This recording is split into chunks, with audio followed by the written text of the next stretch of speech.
এখন আমাদের সর্বশেষ যে পরিস্থিতি আবহাওয়ার তাতে আগামী দুদিনে আমাদের পশ্চিমের জেলাগুলোতে উষ্ণ এবং আর্দ্র আবহাওয়া এবং তার সঙ্গে তাপপ্রবাহেরও সতর্কতা দেওয়া হয়েছে।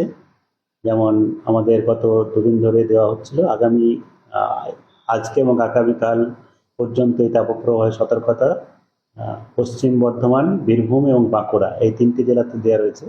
তার সাথে সাথে পার্শ্ববর্তী জেলা পুরুলিয়াতেও তাপমাত্রা বেশি থাকবে এবং পশ্চিম মেদিনীপুর এই জেলাগুলোতেও থাকবে, ঝাড়গ্রাম এবং পূর্ব বর্ধমান এই জেলাগুলোতেও তাপমাত্রা বেশির দিকে থাকবে, সেখানে উষ্ণ এবং আর্দ্র আবহাওয়ার সম্ভাবনা রয়েছে। আর বাকি জেলাগুলোতে আমাদের তাপমাত্রা খুব বেশি স্বাভাবিক বা স্বাভাবিকের থেকে সামান্য বেশি হতে পারে।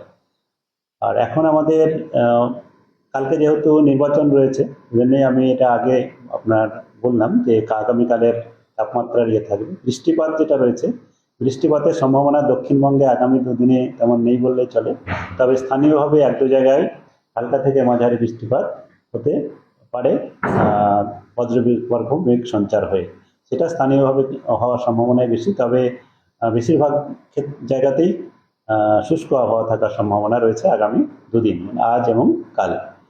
আর 24 তারিখে যেটা রয়েছে দক্ষিণবঙ্গের জন্য, 24 তারিখে দক্ষিণবঙ্গে কয়েকটা জেলাতে বজ্রবিদ্যুৎ সহ বৃষ্টিপাতের সম্ভাবনা মূলত আমাদের উত্তরাংশের জেলাগুলোতে, যেমন বীরভূম এবং মুর্শিদাবাদ এই দুটি জেলাতে। তাছাড়া পশ্চিম বর্ধমান এবং পুরুলিয়া এই জেলাগুলোতে স্থানীয় বজ্রগর্ভ মেঘ সঞ্চয় হয়ে বৃষ্টিপাতের সম্ভাবনা, তার সঙ্গে সঙ্গে দমকা হাওয়াও সামান্য হতে পারে।